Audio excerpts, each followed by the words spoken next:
Percuma pengajian dalam majelis kalau di dalamnya itu minumnya aqua. Berarti produk-produk apa saja, Bib? Biar masyarakat nih dan Indonesia tahu produk-produk apa saja. Mungkin wakil-wakil dari Habib nih mewakili untuk semua. Baik, teman-teman sekalian, kita untuk membunuh Macron mungkin bukan perkara yang mudah.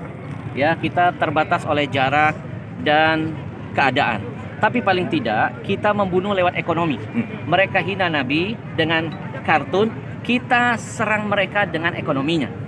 Mereka bisa begini, berani, apalagi menabuh perang genderang di gedung pemerintahan, karikatur Nabi ditampilkan, presidennya mendukung. Kenapa? Jawabannya saya yakin mereka kuat ekonominya. Kalau ekonomi kuat, mereka pede. Nah, sekarang siapa yang ikut andil membesarkan ekonomi mereka? Jujur, kita semua. Apapun yang mereka jual, contoh kasus satu saja, minuman Aqua dan Fit. Itu minuman terbesar di Indonesia. 85% menguasai market Indonesia. Siapa pembeli terbesarnya? Majelis taklimmu, masjid-masjidmu, acara-acara agamamu.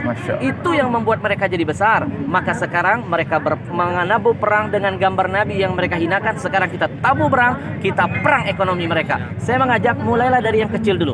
Nggak usah ngurusin tas Louis Vuitton yang mahal. Kita nggak bukan orang-orang yang begitu. Betul? Daripada beli tas mahal-mahal, mendingan uangnya kita sedekahkan. Betul? Kita mulai dari yang kecil, dari air minum. Air minum ini yang membuat mereka jadi besar.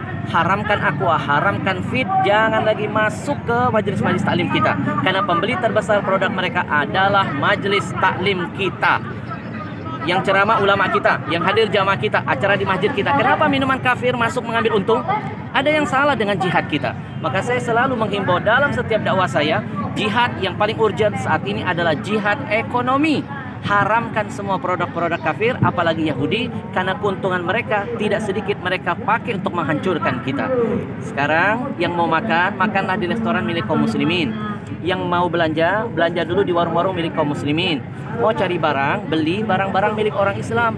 Kalau pedagang muslim kaya, zakatnya nambah, sedekahnya makin banyak, syiar agamanya ada di mana-mana. Ya, dan yang terakhir, ya, bagi yang diam ketika nabinya dihina, bagi yang bungkam ketika melihat kemaksiatan terus merajalela, maka orang-orang begini perlu kita doakan. Nah, didoakan jadi apa? Wakil presiden. Ya, sekali lagi saya ulangi, kalau ada orang bungkam melihat ulama ditusuk tidak ada komentar, melihat kezaliman hukum tidak ditegakkan secara adil, dia tahu, dia melihat, dia punya kekuatan, tidak ada kicauan, kemudian nabinya dihina, dia tidak ada komen, kita doa.